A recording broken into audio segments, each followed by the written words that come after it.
So I'm speaking to African Americans in an African American community in Detroit, which Detroit, there's over 40% African American poverty in the city of Detroit. Where nationally it's 26%. Still a huge, astounding number nationally, but even more so in Detroit. So Donald Trump is saying, elect me, I will make sure that the inner cities in this country are reinvigorated, that we have investment in those inner cities, and they're not left behind like they've been under the Clinton-Obama economy. Well, let me quote something that he said here today when he was speaking to the Black Christian community there in Detroit. He said, quote, "The Black Christian community is one of God's greatest gifts to America."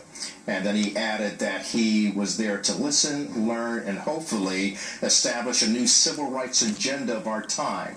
Now, if he is elected president, under a Trump presidency, what would a new civil rights era look like? A lot of it is about economics. A lot of it is about the fact that folks in our inner cities don't have the hope, the opportunity that other people in this country have. Look at Chicago, a city where there's been almost 460 murders just this year. Again, an astounding number.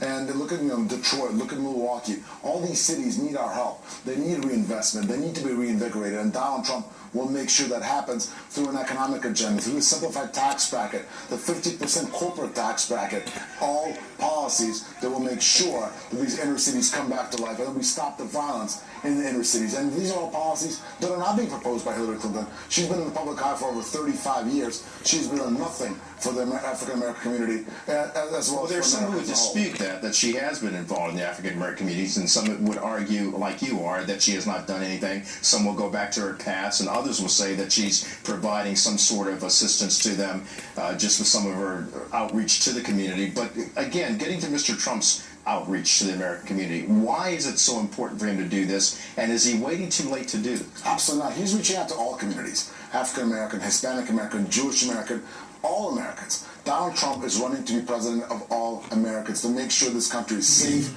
it's employed, that we have real borders, and that's what he's talking about. And he's reaching out to the voters. He's working so hard on the campaign trail while Hillary Clinton is sipping champagne cocktails with John Bon Jovi or Jimmy Buffett.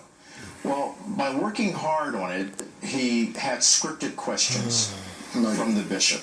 The bishop gave him scripted questions, and he prepared for it through that. Now, that would look to be counterproductive or even disingenuous to some of those who were protesting and criticized him for having scripted questions. Well, first of all, that's not what happened. The New York Times did not have any substance. They didn't have any sources for that story. Donald Trump is not a scripted candidate, as you well know. That's how he has gotten to where he is. That's why he received over 14 million votes in the primaries, more than any GOP candidate in the history of the Republican primary. This is somebody who's on message, but who does not need a script to deliver his message. He's an authentic candidate. And that's what you saw today in the conversation with the bishop, and then in Mr. Trump's remarks to the congregation. And what do you say to those who were outside wanting to get in, couldn't get in because they couldn't get a ticket, and also those who were protesting saying to Mr. Trump, what do you have to lose? Everything. Again, going back to what he said a couple of weeks ago outside of Detroit and Michigan, where he said to African Americans in front of a predominantly white audience, what do you have to lose by voting for Donald Trump? As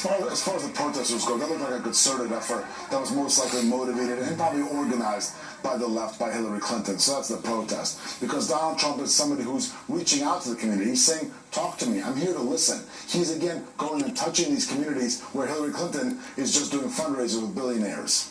Well, let's take a look at how black registered voters are looking in the polls right now for Mr. Trump, because we can see right now that Hillary Clinton has 87% of the black voters registered so far. Donald Trump, 4%. This reminds me of a gospel song, I'm going up the rough side of the mountain. Is he climbing a rough side of a mountain in order to get the black vote? And why is it so important for him to get this? Okay, first of all, that poll is between July 31st and August 2nd. That's a completely outdated and month-long poll. There's more recent polls. But you have to admit that he's still trailing resoundingly in the black community. Of course he's trailing. Right? Historically, unfortunately, the African-American community recently has been voting for the Democrats because the Democrats have duped the African-American community into supporting them. If you look at the policies of the Democrats, they haven't done one thing to support the African-American community. Really, the main policy was the crime bill of 1994, the Bill Clinton's signature that Hillary Clinton was in favor of, that has resulted in hundreds of thousands of African-Americans being in jail. Exactly. That's what I must ask you, what would Donald Trump do differently than the Democrats?